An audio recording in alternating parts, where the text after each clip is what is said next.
quiet. Oh, that's so nice. Can you hear me? Testing, testing. Can you hear me? We're bringing up the level. Don't ask. Oh, I'm good. It's the guys in the back, right? I don't. It's on now. Yep. All right. Terrific. Um, so let's get started. Good afternoon, everyone. Thank you for coming. This is the latest Insights Questrom live event, which is, for those of you who don't know, it's a series of ongoing events that are sponsored by Dean Fournier and the senior leadership team. So this is our first for this semester and academic year. And for those of you who I haven't had a chance to meet yet, my name's Paul Alexander, and I'm the Chief Marketing Officer here at Questrom. So again, welcome. Thank you for coming. We've got a packed room here, which is fantastic. We're also simultaneously streaming this event to a couple of external classrooms, as well as to our online MBA students and part-time students who obviously, physically couldn't register and come to join us today. So for those of you out there, welcome and thanks for joining us. Housekeeping. I'm going to start with some Q&A, and then we're going to open up the floor for questions from you. So be prepared. Think about your questions as we get ready for that.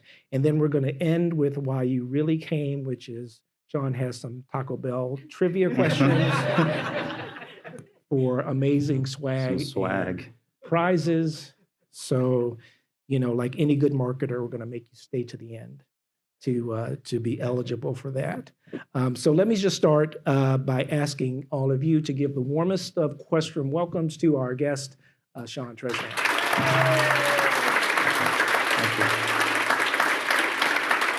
Thank you. Thank you. So if you didn't query ChatGPT before you came, Sean's been the CEO of Taco Bell for almost 2 years. 2 years. Yeah. 2 years, yeah. And before that, before he became CEO, he was the Chief Brand and Strategy Officer. So one of the things that I love about Sean's background as a marketer is that very few CMOs, Chief Brand Officers, become CEOs.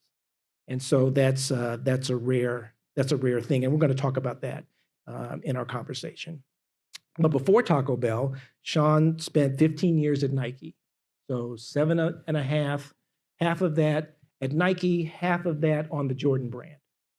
So he's got the inside scoop on Air the movie, Phil Knight, all of the key players at Nike, and I'm sure he'd be happy to share as much as he can.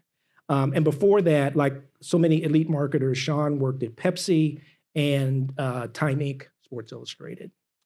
He's born and raised in Seattle, and he played basketball for his alma mater, the Washington State Cougars. State Cougars. Yeah. And earned his MBA from Seattle University. So, Sean, welcome. Thank you. Thank you for having me. Thank you very much. Excited to be here. And before I forget, I want to welcome Lauren Leisure, who's the PR manager at KFC and a BU alum. Lauren, wave, who's here, who's here with us. And I think Tim Bergevin, who's also works for Taco Bell, and he's here hanging out with us today. All right. So Sean, let's get started. Let's jump in. Okay. You guys hear me okay? Yeah. Great. So this morning I pulled up Yum Brands, which is Taco Bell, KFC, and Pizza Hut. And the Habit Burger. And thank you. Yeah, and the Habit. I pulled up your second quarter financials for the period that just ended about a month ago, August 5th. And under your leadership, you are driving clearly some amazing results in a jittery economy. Worldwide system sales growth of plus 6%, ahead of KFC at 5% and Yum Brands at 4% in total. Same store sales growth of plus 5% versus same period last year. Operating profit up 5%, and franchise and property revenues up by 6%. And if that wasn't enough, you've opened 50 new restaurants, correct me if I'm wrong, across 10 countries. And last but not least, next week, you're launching a throwback Y2K menu Yeah. where you're reviving early 2000s favorites such as the caramel apple empanada. I guess somebody's gonna to pass out. Exactly. Medical attention and Yes. And the 7-layer burrito. yeah, yeah. So, And the Cool Ranch Doritos Locos Taco for those who are done. there you go. So first question, how have you driven these results? How do you keep the brand fresh, relevant, without losing the core? Yeah, I'll give a little bit of a canned answer, but I'll elaborate on each of them. For me, it starts with strategy, then it's about the people, and then it's about the culture. So our strategy, quite simply, is something we call the magic formula. We've talked about it with investors. We've talked about it on earnings. And Taco Bell's magic formula is first about being a big brand and culture. And we want to make sure that there's a lot of brands out there, but how we think about culture is through music, is through sports, and obviously through food. And so when you see Taco Bell doing a Taco Bell golf tournament, or when you see we are partnering with LeBron James or Doja Cat or Feed the Beat, which is a musician program, we want to first be a brand that can really capture people's attention through culture. Second is value. You guys know how much value is in this economy, and Taco Bell's DNA is in value. So we want to make sure we're providing the right value for our consumers. We're a value brand that has great options, whether it's the Cravings Value Menu, whether it's our boxes. The third is innovation. Some of the things you mentioned in the Decades menu, but we've always been a brand of innovation. You guys can. I pulled everybody in the room. Everybody, oh, my favorite thing is the Crunchwrap Supreme, or it's the Street Chalupas, or it was the Carbonara, or is their Frito Burrito. We have so much innovation for consumers. So I think we call it the barbell strategy. We can win on value, and then we can bring people in with innovation. Then the last thing on the magic formula, it's all about digital. And so we need to be a brand that people can experience us here, because that's where consumers are. So we do a lot in our restaurant to be digitally sound, but also with consumers. And I'm not talking about social media. It's just when you think about our app, when you think about third-party delivery, how much of our business is delivery now. We're going to make sure we're good on digital. So that's the strategy. Now you get to the people. I am fortunate, not only because of the people in this room, but we call ourselves a championship team, not an all-star team. You guys who are into sports, all-stars play for themselves. It's about one game. It's about them. We like ourselves to a championship team, because a championship team plays for each other. A championship team doesn't care who gets the credit. A championship team, it's all for one for all. So the people are really important. And then last, I think if you have a great strategy and great people, the culture is going to be great. We're talking with Susan earlier, and our culture is swing big. Make me uncomfortable. Let's do things that other brands won't. And I think if you combine great strategy, championship team of people, and the culture of fail fast and swing big, good things will happen. So maybe double click on the talk about AI, which is on everyone's minds. How are you thinking about artificial intelligence? What are you testing? What are you trying? Yeah. What's working? What's not working? Yeah, and I think about let's go holistic digital. The way we think about digital is making either our consumers' lives or our team members' lives, the people working the store, easier. That's how we think about it. It's really an enabler to the strategy versus the strategy. So when you think about something like voice AI, it's meant to do that. Voice AI in the drive-through is meant to ease the workload of the team member. So voice AI can take the order on the headset, and they are freed up to do either a service champion or do another task within the store. And it's early days. Like everybody's testing AI, everybody's thinking through AI, and we're continuing to test. We have a first mover advantage on drive-through AI. We're testing and we're learning a lot, but make no mistake, we want to make sure that we are digital forward, and AI is a place that we're going to continue to test and learn for our stores. So what happened with the thing that I think many folks in the room might know? There was a glitch where AI, someone ordered 18,000 there's always some bottles of bad water. actors out there. 18,000 There's always bottles of water. there's always a little bit of bad actors out there, but honestly, and something like that actually will help us learn. So if AI is going to help us learn, I don't think anybody thought somebody would come to the drive-thru and order 18,000 waters, but somebody did. So let's learn from it. Let's make sure that we can program it the right way. And as you guys know, AI is all about data and it's all about learning. And so it's another data point for us to learn and make sure that the system continues to learn and get better.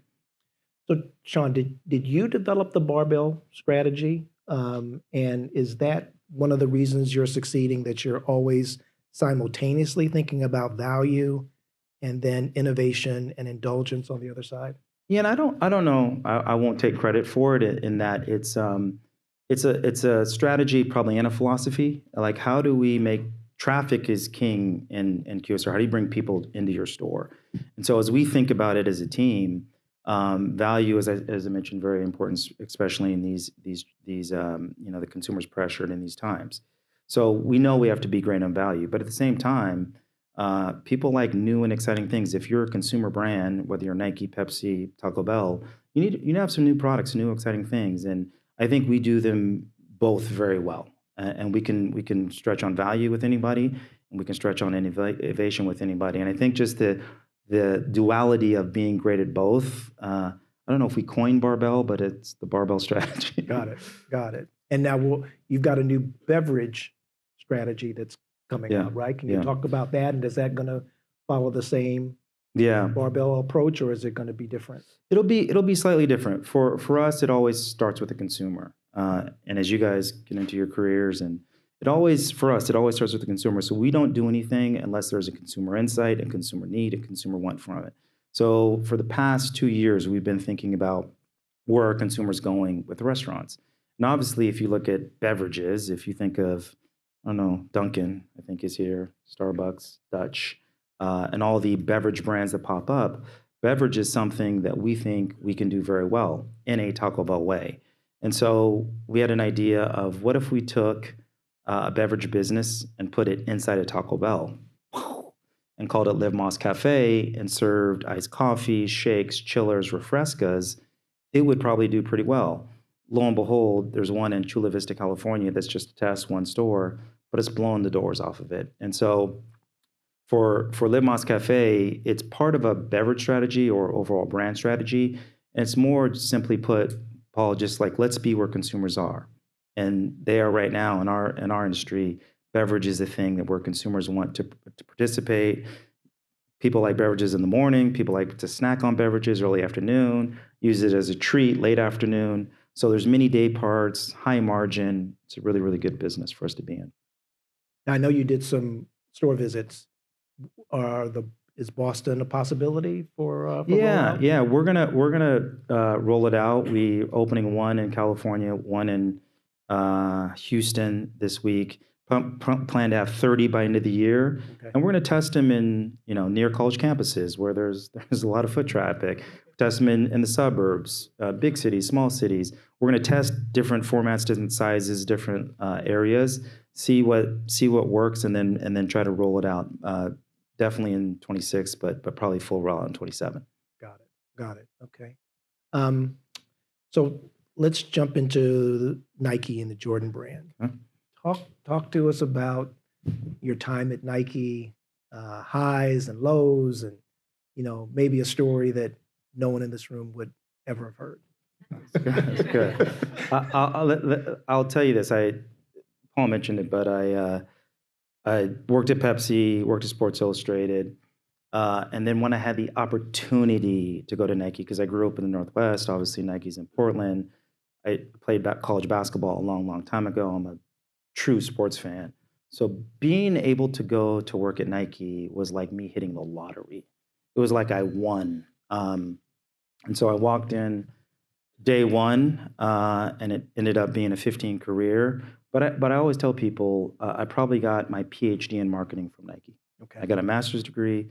My PhD was on the job experience at Nike. It was 15 years. It was mental horsepower. It was great people, great brand, and I learned a lot through my career. I worked on running. I worked on basketball. I worked in North America. I worked for Jordan.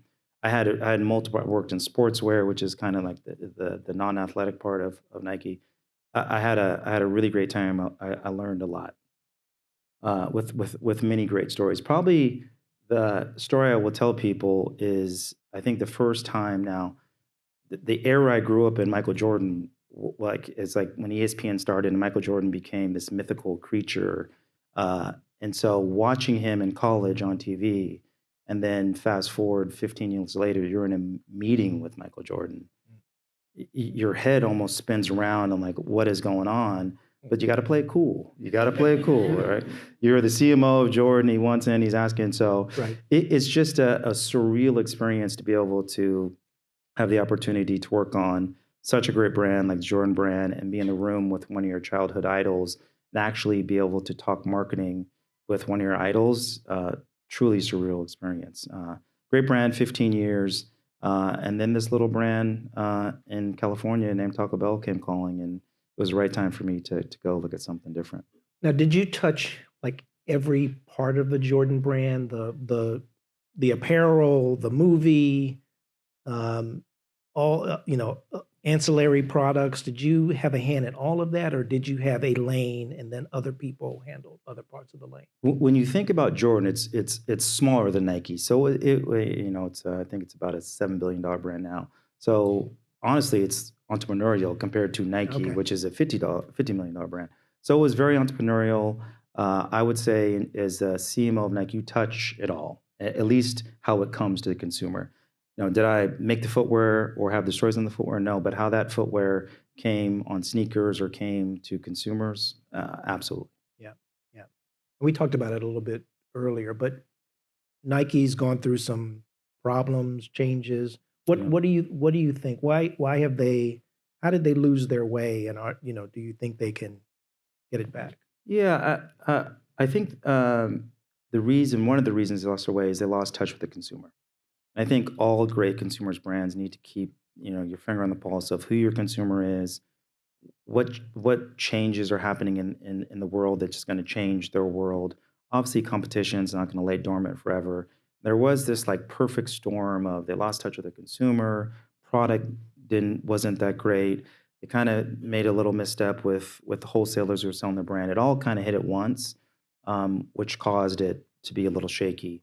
I do absolutely think they can get it back. It's a still incredible company, still incredible brand, and they've got a fighter spirit. So I think they've sometimes you have to take a couple steps backwards Right. to reorganize take a couple steps forward. I think that is what's happening right now. I know people there are still really good friends of mine, and I think they will definitely get it back. How many, just curious, how many Nike consumers are here in the Yeah, audience?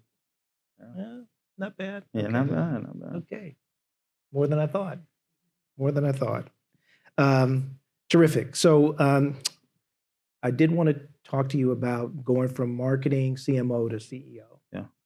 Um, which parts of that marketing mindset still work for you, still serve you well as a CEO? And where have you had to stretch out of your comfort zone? Yeah, when I left Nike, the CEO, guy named Mark King, him and I had an incredible discussion. It's a pretty funny story. He said, I want you to come to Taco Bell, but don't come for marketing." And I was interviewing for the CMO role. I was like I should come to Taco Bell, but not for marketing. He said, "You probably have the coolest job in the world at Jordan. Like you're the CMO of Jordan. Like that is probably 1A of the coolest jobs in the world in marketing. But I want you to come to Taco Bell, but don't come for marketing." I said, "Well, what do you want me to come for? It's not for marketing." He said, "If you come to Taco Bell, I want you to come take my job. Mm. I'm going to retire in 2 years. I'm not going to hand you anything, but my job is to find my successor. And I think I might have found him. That's why if you come, don't come just for marketing, come to be the CEO of Taco Bell." So walking in, nothing was promised, but there was this thought that if I can learn the business, if I could uh, help Taco Bell realize, all the great things they had that were just kind of, they were all there. It's like the puzzle, but putting the puzzle together. If I can learn other parts of the business, Mhm. learn operations, obviously is really important. Learn innovation, which is really important. Uh, there would be a chance one day that I would be CEO of Taco Bell. And so, what I brought to Nike is, or what I brought to Taco Bell is, don't lose sight of the consumer. Let's make sure we understand who they are, how they're changing, understand.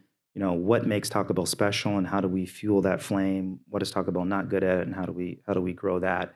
And quite honestly, from growing up in marketing, starting to understand the P&L a lot better. And for me, it was how do I be great at marketing and consumer and creative, but then a lot of it is the P&L. How do we make Yeah. sure we are successful in the top line? How does that translate to the bottom line? What does that mean for the franchisees, the franchisee business? So it wasn't a job that, hey, it's your turn. It was, hey, bring some stuff, but also you have to learn a lot of stuff. So being able to dive into what I didn't know was, I think, a big experience for me onto the CEO of Taco Bell. But you had to go, if you came as the chief marketing officer, brand officer, strategy, and then became the CEO, then you had to make that jump to managing your peers, right? Yeah, yeah. Talk about that. How did that go? How did you Yeah. navigate that? Yeah, it was a little weird when you go from on the team to now you're managing the team. A lot of it was, first of all, gaining trust and respect. Mhm. So it was a person who was truly interested in uh, going to restaurants and learning, how it works in restaurants, whether it's a lunch shift, dinner shift, or late night shift. It was truly working with, at the time, our chief operations officer and understanding, what are some things that kept him up at night. It was truly sitting with the development team because in restaurants you got to build stores. So understanding real estate, understanding, how many stores to build, what the cost of stores, how do they make money. It was going to sit with the CFO and truly almost a one-on-one, 101 on here's how Taco Bell makes money, here's things you need to be thinking about the P&L. And so I think that gained a lot of trust with the team. And Okay. so when I was named CEO, first of all, if you talk to Tim and other people on the team, I'm not a slam the fist on the table type of leader. I'm a leader who has a point of view, Right. a leader who expects excellent, but I want to hear from the team. I want to hear their ideas. And I think coming in championship team mentality, understanding that we all collectively do this together. We all collectively bring our superpowers to the table and let's go win. Um, and they knew that I like it's if I do good, they do good, and if they do good, I do good was a little bit of the mantra. Uh, and we have a lot of fun. If we can't have fun, we're going to talk about I don't know what's going on. So we're in the wrong business if you can't have fun. So it's been 2 years. It's been an incredible journey. We're having, touch wood, a lot of success in the brand, a lot of success with the people, a lot of success with the culture. And I think the most important thing is whenever we talk to Wall Street, we say ring the bell. Ring stands for being relentless. And if you know me and as you do a little bit, we're going to win. And we're going to be relentless about winning. The I stands for innovation. And a lot of people think innovation is just in marketing. Innovation is anything we do, how we develop, how we think about franchisee relationships, how we think about operations. We need to be innovative in everything we do. The N is for next gen. If you're not a brand thinking about the next generation of consumers, you're going to lose because the current generation will eventually grow older. You need to think about the next generation. And the G, which is the most important, is growth. Growth. And you Okay. can't say growth enough in any business, but you got to be a growing brand. And so the G in ring the bell is growth. I listened to this podcast one time. Hiroshi Mikitani, uh, uh, famous CEO from Japan, and he talked about seeing the mountain and seeing beyond the mountain. Mhm. And so what I tell my team, we have to see the mountain every day. We have to grow sales. We got quarterly results, but the best leaders see what's in front of them, and then they see what's beyond them. And we have to take time looking at near in, but also look at what's coming next. Yeah. And that's when I think you find a lot of success. Terrific. Now you've here in the audience, you've got a number of faculty members from Questrom. Let me Right. guess which one are the factors. There, Yeah. right? And I'll get to the point, but their success is through the students that Yeah. they teach, Yeah. right? Um, your success, the analogy is you've got these franchisees. Yeah. So talk about the franchisees, Yeah. and are they as innovative, and do they have that same mindset? How do you influence them to drive these type of results? Yeah, it was probably the biggest eye opener going from Nike, which is obviously a mono brand. I know they have Jordan and Converse, but it's a mono brand, to going to a brand that has 143 franchisees. Mm. And so, how do you, when you have an idea, when you know something's right, you can't just push a button and do it like you could at Nike. There is consensus building. There is making sure you are leveraging your relationship to make sure it's good for the system. Totally. So for us, we've got. I'm here in Boston because there's a big franchisee meeting talking about next year. Uh, you have to be very influential on your ideas. You have to sometimes be very direct on why it's good. And at the end of the day, they're business people. Right. So if it grows the bottom line, if it does something for consumer, if it introduces a new day part, uh, you pretty get consensus. But you have to figure out how to sell your ideas and be convincing on your ideas on why we should do this, not only for the short term but for the long term as well. We've got great franchisees. I think we're franchisor of the year 5 years in a row. We don't agree on everything, and that's why I think our brand is great because there is that healthy tension Right. between franchisee, franchisor. There is debate, there is disagreement, and we figure out a way to navigate it all to do the best thing for the consumer and the team member, and that's one of the things that separates us from other brands out there.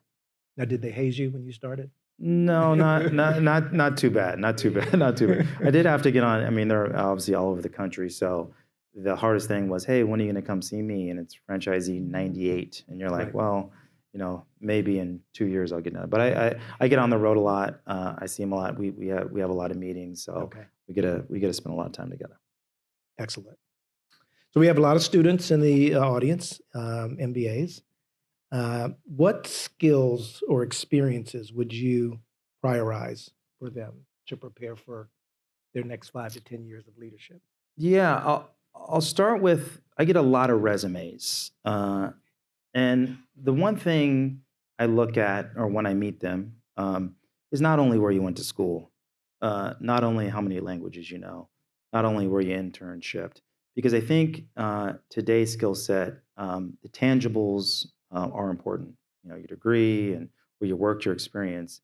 But I'm a person that the intangibles are so telling about a person. Did they show up on time? Can they work with people? Did they greet the front door person when they came in? Uh, those kind of things are so important. Are they good storytellers? Those type of things are so important as you guys go out into the world. BU is an amazing degree, and it will get you in the door. But you have to make sure you're cultivating not only all the experiences in the classes you take, but also the intangibles of who you are as a person. I think are very big that day. With that said, I think skills that are transferable. I think digital acumen, whether it's AI, whether it's how people transact on digital devices. When you walk into a Taco Bell now, there's about 6 kiosks and there's not even a front person anymore. And so the more you guys can understand how commerce, consumerism, transactions take place in the world today for any business is going to be really, really big. I think storytelling, even if you're in an interview and somebody says, "Tell me your story," Yep. can you tell that story in an interesting, enlightening, educational way about who you are as a person, what experiences you have, what what your likes or dislikes are? I think storytelling is a little bit of a lost art. You have to be able to tell your story and tell it convincingly and emotionally. I think is really really important. I think the idea of data analytics, we talked about AI. AI is data. So understanding data and data analytics and how brands, companies are going to use data in the future, privacy laws of data, just data in general, I think is a somewhat understudied and undervalued in today's world. And those are the things are like the future. And then honestly, what makes a great brand? How do brands stay successful? But data and digital and storytelling would be the three things that I think are most important. Got it. All right. So everyone, get your questions ready. I'll come to you in a minute. And Sean, I did want to ask. You've been one of the most visible Black executives leading iconic global brands. So how have you approached inclusion and belonging inside the organization, outside the organization? Yeah, inside. First of all, I don't take it lightly. My position, and the color of my skin, and what it means to a lot of people. And so inside, we talk a lot about access and opportunity for all. I want to make sure that people on the team, people in the brand around the world, we're a global brand, have the right access and opportunity. I make myself very available. I mentor probably too many people, as my EA would tell me. But I want to make sure that I'm somebody who is reachable, somebody who's Okay. touchable, somebody who, when I try to eat in the cafeteria, that people can see that I'm not in a corner office somewhere, that I'm a human being like everybody else, and I'm approachable and touchable, and that people and the brand on the team have equal access and opportunity. Outside, I'm trying to do a lot. Paul and I are on Becca, Black Executive CMO Alliance. That whole mission is about paying it forward. And how do we make sure we're paying it forward for people to have access and opportunity? I leave here on Thursday, Friday. I go to a Black Directors Conference in Newport, which is all about paying it forward for the next generation. So um, the day job is consuming, but it's really important to me that I do think about how uh, my younger self uh, would approach somebody in my seat today for some advice, and that's why I think paying it forward is so important. Great. Thank you. Thank you. All right. Questions. Don't be shy. See a hand raised over here. We've got a couple of folks with from my team with mics. Tim, you cannot ask a question. Hello, I'm Andres Lopez. I just had a question. Oh, What would you say is or was the biggest catalyst in your career to make you reach this level as a CEO? It's a great question. I think there's been many eye openings along the way because I think through adversity comes growth. The story I'll give you is that Chris Turner just got appointed the CEO, and I was up for the job. And Chris is going to make an incredible CEO, great business person, great human being. But when you don't get something, you self-reflect. And in that moment, I self-reflected on what skill was missing, why I didn't get the job. And so one thing I did that I think was transformational is, like I said, I grew up as a marketeer, and now I'm a CEO. Understanding like business acumen is really, really important. And so I went back to Deloitte University for a finance intensive for 24 hours, uh, and I learned. And I think for me, the continuous learning, the continuous, like, just because you got to this level doesn't mean you can't learn, doesn't mean you can't uh, take in new things. Sitting in Deloitte University for 24 hours learning about P&Ls and balance sheets and income statements probably wasn't my favorite 24 hours in the world, but it grew me as a business person, and it grew me as a leader. Sure. We'll go back and then come forward. Hi, Sean. Thank you so much for being here. I'm a part-time MBA, meaning I ran here from my job, and I did tell my manager, I'm sorry, I gotta go. The CEO of Taco Bell is here, and Taco Bell raised me. Jackie, Bryce, and T-Bell, those were my parents. So you can already tell, I'm a huge Taco Bell fan. Yeah. And you've mentioned with your marketing background, staying close to the consumer. So I have two questions. One, I feel like Taco Bell is doing a great job keeping prices down, especially in this economy when people are feeling the pinch. So how are you staying close to that consumer? Yeah. And then two, with the rise of GLP-1 medications, 4% of Americans being on them, is Yeah. Taco Bell going to have a protein-based menu sometime soon? Two great questions. On the first one, staying close to the consumer, you could do different ways. There's consumer insights, there's qualitative, there's quantitative, there's all the stuff that you do. The way I approached it is I went and worked in a store, and you can't get close to a consumer when you're actually working on the line. You're on the drive-through headset, and I did 3 different shifts for 3 hours each shift. I worked a late night. I think I worked till 1 in the morning at a Taco Bell, which is a beautiful experience. in many different ways. But it's really, really important to do that, because then you can see that a lot of the menu is value. You can see that people come in for the new items. And for us on value, it's important. And that goes back to the finance training. If you're going to offer more value on your menu, that means your margins are going to shrink a little bit. When your margins shrink a little bit, that means you're going to have to figure out where you're going to do other things to make the margins stabilize so you can have great profit. And so we invest in value with our consumer, but we also have, to the barbell strategy, we have great value, but we also have some great things like Crunchwrap Supremes or Treat Chalupas, so you can balance it out so the P&L looks good at the end of the day. On GLP-1, the best thing about Taco Bell is customizable. You can order beans, you can order veg, you can order, all protein. I think it's the most customizable menu. You can, no guac, sour cream. Not many other QSRs or restaurants have that much customization in their menu.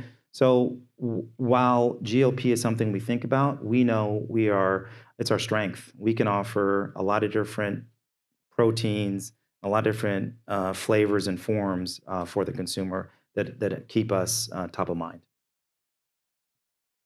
Let's see, right? Let me go here, and then we'll come over on the other side. Great. Hi, everybody. Thank you for being here, Sean. One question I have is, you talked a lot about the idea of consumers and franchisees and the community that's sort of built around that. Excuse me. I've been super fortunate to go to a lot of locations around the globe and around the US. And I'm wondering what sort of opportunities you have for either regional or hyper-regional innovation. So for instance, I know like in Taco Bell in Hollywood and Taco Bell in Las Vegas, you have, excuse me, you have a lot of different, customized, merch and different products. What types of opportunities is there for finding that across the US in other ways? Yeah, let me talk about the brand. I think when you look at a brand like Starbucks, you can go anywhere in the world and it's pretty much a Starbucks. A Nike, if you guys been to Nike, it's pretty much Nike.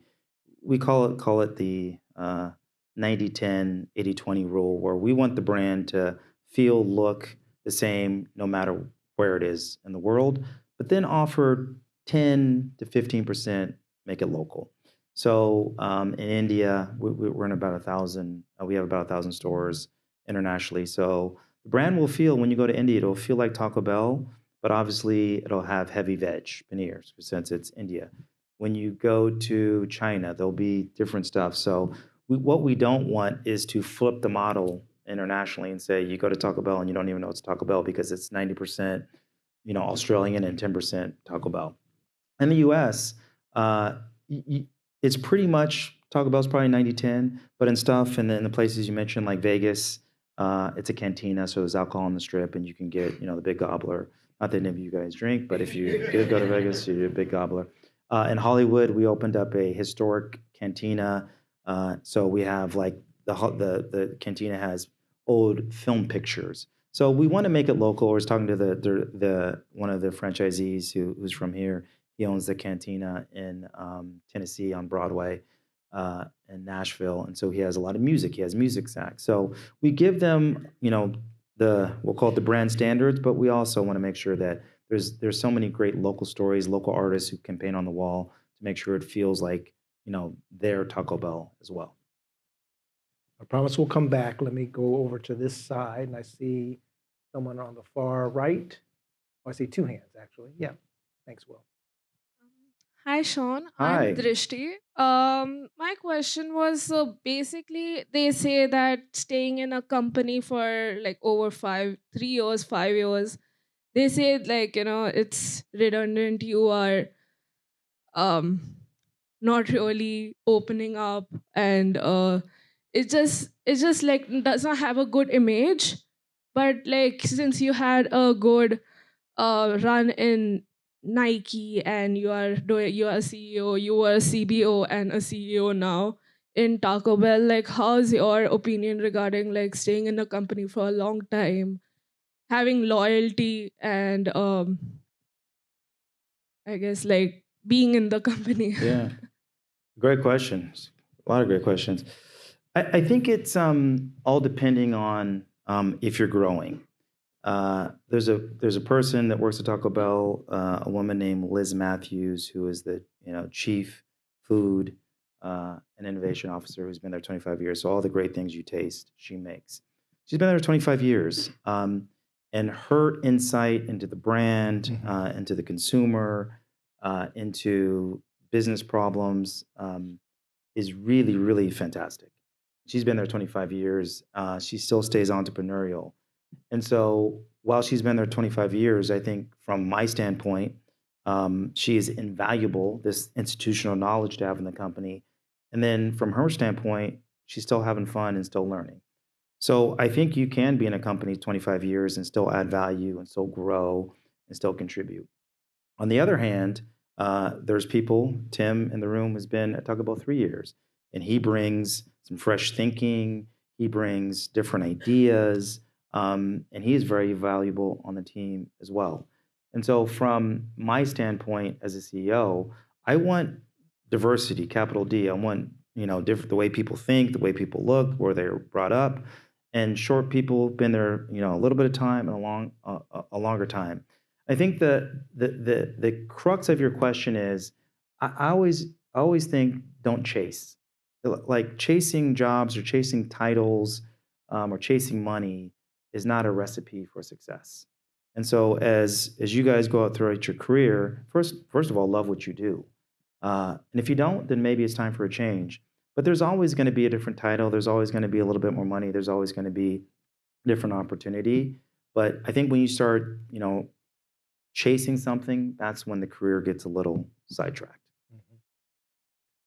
I saw a hand close by to you. Yes, the gentleman right here. Yeah. Hi, Sean. I'm interested in how brands approach giving back to the community. So, can you share more about Taco Bell's philanthropy in their roundup, and then also your future goals for Taco Bell philanthropy? Yeah, it's great question. I think great brands make it part of the way they go to market with their consumers. Taco Bell has the Taco Bell Foundation, kind of has two arms, and it all pivots off education. And it's we'll call it classical education like this, but it could be trade school, it could be culinary school. It's just around education in general. Two ways we do it. One is through Roundup. So when you go on the app or you go in the store and you buy your Taco Bell meal and it's $7.92, do you want to round up to $8? And that money goes into helping not only the team member who works in the store, but people within the community. You can apply for the Live Más Scholarship, whether you're you or somebody who works in the store. And that's around education. That's the kind of the first arm. The second arm is just around community grants. So franchisees are local.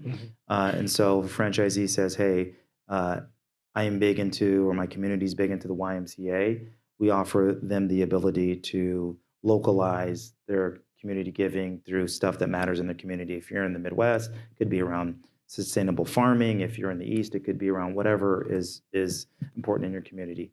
And for us, it's really important. I think there was an article that we just surpassed 50 million in giving for the Taco Bell Foundation, and we spent like 28 million sending people to school through education. Again, not necessarily classical education. And the future is it will always be part of this brand because it's who we are, and we know how important it is not only to the communities we serve, but also the franchisees want to give back as well. Let me check here. Is there questions here? Yes. Yes, please. It's coming. It's coming your way. Right in the front row, so that folks who are watching can hear. Thanks very much. So the latest item in the news is the Cracker Barrel restaurant that had some issues, and I happen to notice that the CEO was a former Taco Bell person. I wondered if you have any comments on that. No comments on that. No comments on that. So right here, Will. Yeah. Hi, my name is Naftali Kareen. Nice to meet you. Thank you for coming. I'm here representing undergraduate career advising. There's a healthy number of undergrads. I know we shouted out our MBAs. If you're an undergrad, raise your hand in here. Amazing, great job. So proud of you all for being here. And so as an undergraduate career advisor, I want to go back to young Sean. And for those who are in the room and streaming, what would you say professionally and personally, more development advice that you have for our young folks in here who are really from the ground up forming their career foundation and professional journey? Yeah, I'll go intangible, tangible. Intangible, be your authentic self. I think young Sean has always been his authentic self. I like to wear sneakers. I don't talk in the King's English. I like to have fun. I told the CEO after the story, he said, don't come here to do marketing. I said, if I can come and bring my whole self to work, you're going to get 110%. But if I have to be somebody I'm not, I probably won't be at 110%. So Taco Bell, Nike has always given me the space to be my authentic self and bring who I am, my experiences to the table. And I think for undergrads, you guys all bring something to the table. No matter, if you're MBA, a grad, you guys all are very smart. You guys have experiences. So just as you walk into rooms or walk into interviews or on jobs, just know you belong there and bring your whole self to work. That would be the intangible. The tangible stuff is, how curious are you? So yes, you're in the MBA program, and I'll use me. When I didn't know, I came from Nike, so I didn't know about restaurant operations. I didn't know my way around the P&L. I didn't know development, how people think about building restaurants. But what I did is just dove in. There wasn't a Saturday that it went by that I wasn't studying P&Ls from other companies. There wasn't an article that I didn't read about development within restaurants. And so I think you guys got to ask yourself, how curious are you to learn? How curious are you to learn maybe not your direct function, but adjacent functions that will make you successful? I think that's probably the most important thing as you guys go, because you guys won't know everything, but there's always, if you have a penchant to learn and stay curious, I think there's no job or situation that you can't be successful in. I think we have a question here, and then we'll come over. Back over here. Hi, my name is Jay. Thank you for being here. Jay, how you doing? Doing well. How are you? I'm great. I am coming from Innovative BU, where we help students develop an entrepreneurial mindset with an innovative skill set. Funnily enough, right, you mentioned both of those things, specifically working at Jordan Brand and how it was very entrepreneurial, as well as the culture and growth of Taco Bell, a key element of innovation being a major contributor to that. Are there any habits or practices that you do in your personal life that help you develop the entrepreneurial mindset and the innovation skill set? Great one. I'm a runner. You got to do this when it's not very far. But I like to run. And I think the one in my personal life that transfers to my professional life is I like to run, and I like to run not only for the health benefits, but it challenges me. I don't run very far. I won't tell you the mileage if this is broadcast. But I don't run very far, but I do run, and running is, for those who run, it's tough. I don't care how good you're feeling. It's tough. You have to convince yourself to keep going. And when I run, I think the best ideas come to me. If I'm stuck on something, I'll go for a run. If I want to challenge myself, I'll go for a run. And it's one of those things where it's hard, but it gives me energy. I get to challenge myself, and I usually always come back from a run with an idea about something, or what if we attack the problem this way? And to me, that transfers into the professional. As you guys know, every day is not a great day. There's something happened to the franchisee, or this thing that we thought was going to be so amazing actually didn't sell, or one of the franchisees has a problem. And so this idea of overcoming, the idea of leaning into the suck of a run, it really helps me as I think when challenges come.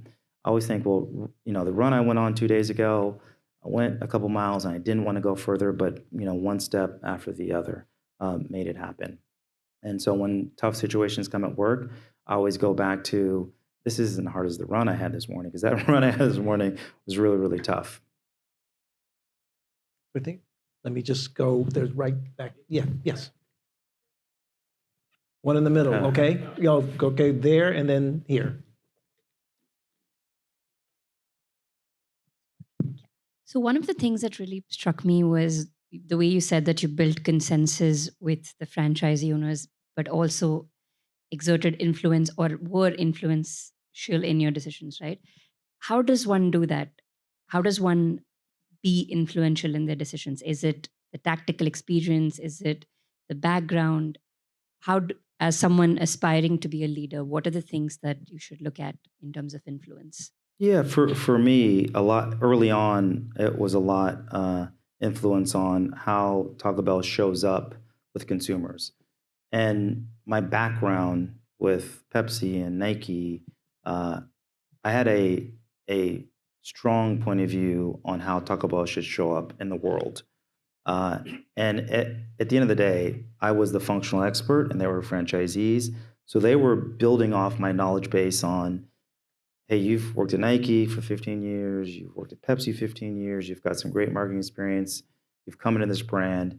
It was almost like there was debates, but using the functional knowledge I had within marketing, you could get to consensus pretty fast. Now, if you flip it, they're franchisees and they build stores every year. So if it was a development question, then that was when I had to go learn. I had to understand. I had to seek to understand, not only be understood, because that was their, we'll call it superpower or functional excellence. So I think in any situation, whether it's something that you bring to the table and know very well, that's when you can exert a little bit more directive and help them understand where you're going. But on development, I didn't know anything about development. So that was one where it was more of a conversation. Let me hear your points of view. Let me understand how you're thinking about it. And then we always, 9 times out of 10, get to a good place. Yes, sir. Yeah. My first question is one I'm surprised hasn't been asked yet, which is, do you have a favorite menu item? It's okay. It's okay if you can't answer. No, I can. I usually get the question of how many Nikes do you have? We could do favorite Jordan. Well, I used to, when I worked at Nike, I had a little bit of a problem. I probably not anymore, but I probably have like 400 shoes. Oh my God. It was a little bit of a problem. I have about 400 pair of sneakers.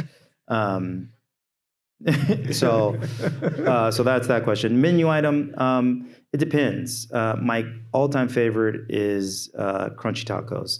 So, crunchy taco supremes with chicken, one with chicken, one with beef, nacho fries, and usually a Baja Blast is my go-to order. On the menu today, street chalupas, if you guys haven't tried them, are fantastic. Caramel empanada launch is today, early access yesterday.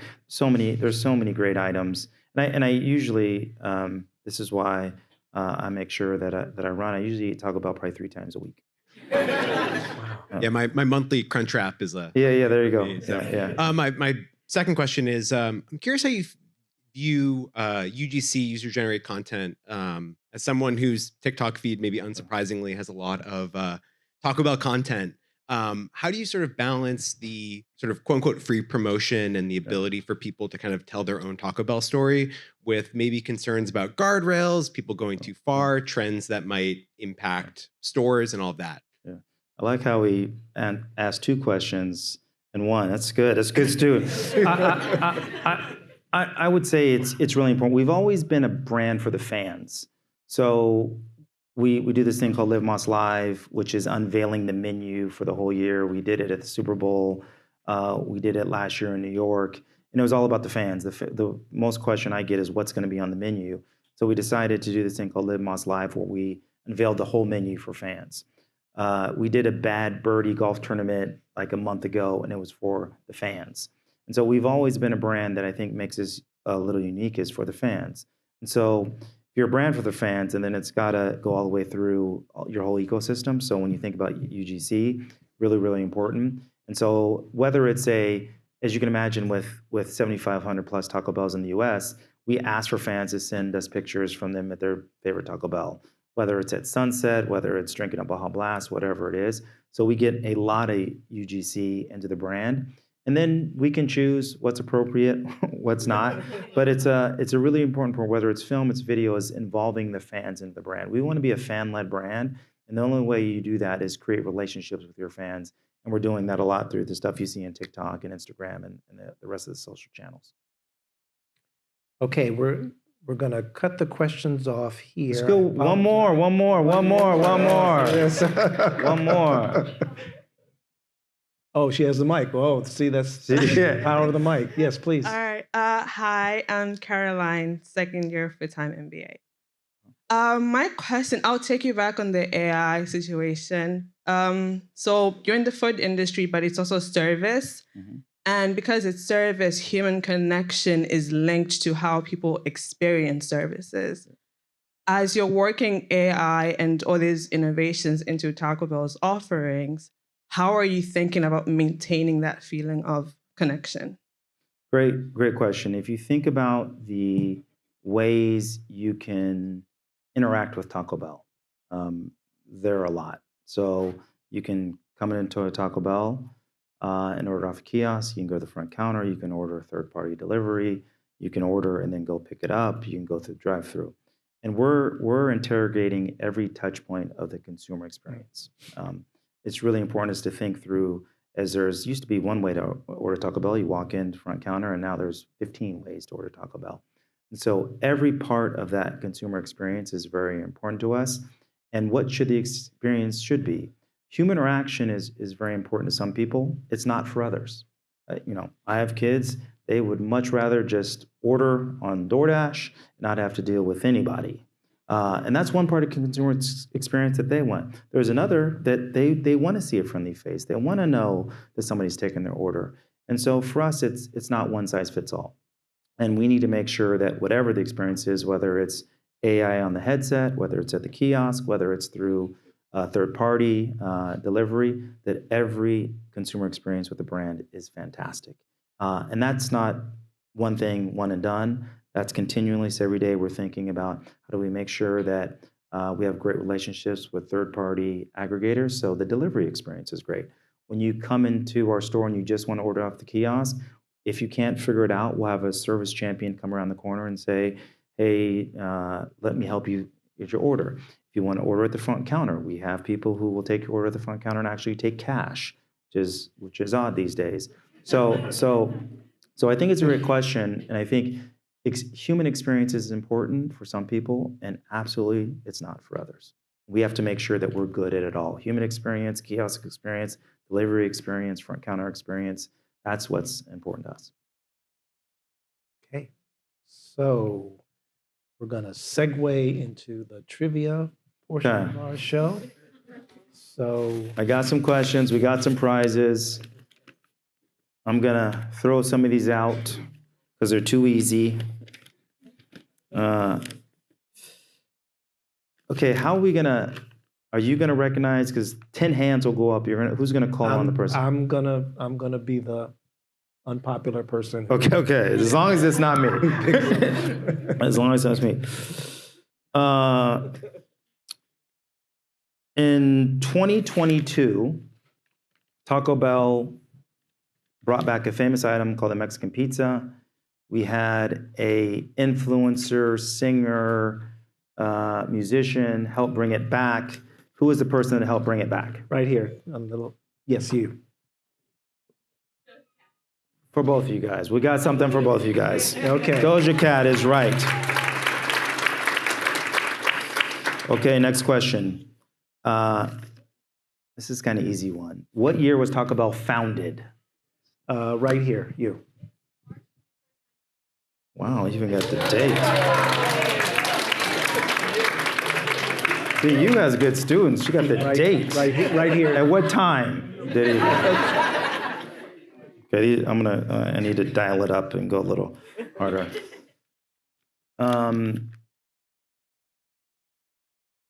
Okay, this is a good one. What are Taco Bell's Q2, what were they within, I'll give you a range. What was the sales system, same store sales, not system sales that he mentioned, for Taco Bell? Same store sales percentage growth for Taco Bell Q2. I think you might have mentioned it. Yes. Nope. Q2. Yes. Yeah, I'll give you that. It was 4 and change, so we'll give you. I said within. Okay. I know this isn't on. How many tacos worldwide does Taco Bell sell a day? Oh. Okay. Okay. Oh, okay. yes. Okay. No Googling, no chat GPT. No. Yes, in the back. 2 billion? No. A day. A day. A day. No. Somewhere in between that answer and that answer. In the back. In the back. Nope. Okay. In the back. All the way in the back. No. Right here. No. A day. Lady in the back. We're going to send everybody to the finance intensive that I went to. Okay, yes, you. We're going to the finance intensive, Susan. I know. Huh? Go ahead. Close. 6, okay, close. Yes. Yes. 5 million tacos a day. 5 million tacos a day. Think that's massive. Okay? I feel like the price is right. You should Yeah. Okay. What is Taco Bell's best-selling menu item? Yes, right here. Yes, you. No. Yes, in the back. Boom. Said that with confidence, too. Like you just had one. Taco Bell, I think it was 2 weeks ago, launched a new flavor of a classic drink. What was the name of the new flavor of that drink? Yes. Yes. Oh, look at that. True fans in the house. Okay. Okay. But wait, there's more. There's more.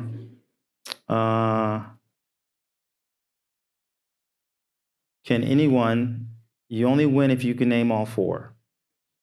There's 4 hot sauces at Taco Bell, but you got to be able to name all 4. Okay. Right here, in the front, yes. Boom. Wow. You guys know the brand. Okay, we got 2 more. I'm trying to make these harder than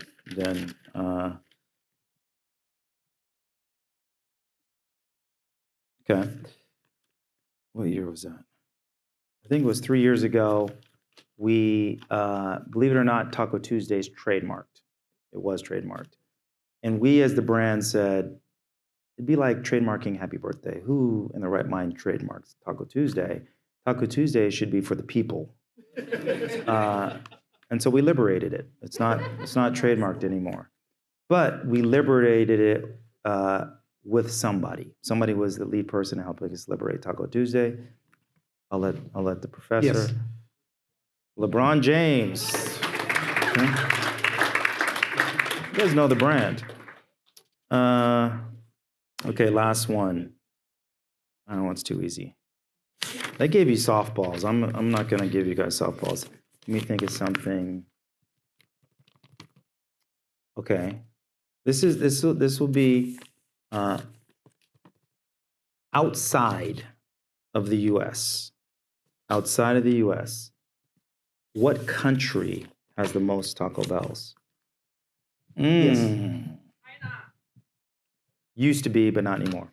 Yes. Great guess. Close. Yes. Close. Great markets for us. Yes, sir. No. In the back.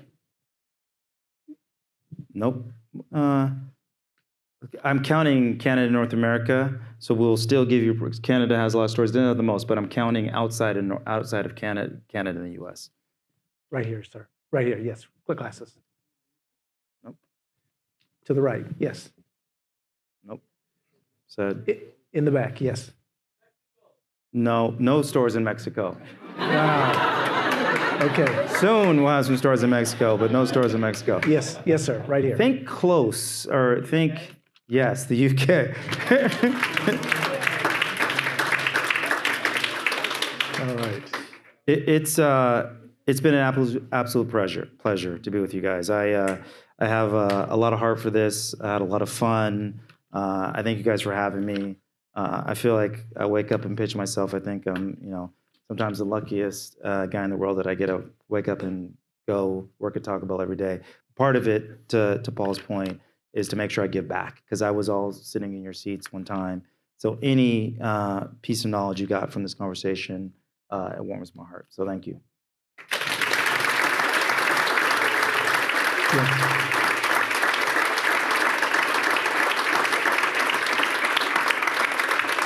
Yep. So Sean was going to stay for a few more minutes afterwards and has to get out of here around 5:25, 5:30. I do want to say thanks to my team for all of their help. I want to say thanks to the Let's team for their support. And I don't see Haley, but thanks, Haley, who always makes these events. She's made the gift table. Okay, so she always makes these things happen. So if you were the lucky winner or the smart winner, you can redeem your coupon outside for your piece of swag or gift card. But thank you all for coming. This was a blast, and I hope you all enjoyed it, and hope you have a great rest of the evening. A lot of fun. Thank you. Thank you to Paul Alexander. Paul Alexander. Just a quick one. I used to work at Crayola. Okay. And as you're doing the tacos,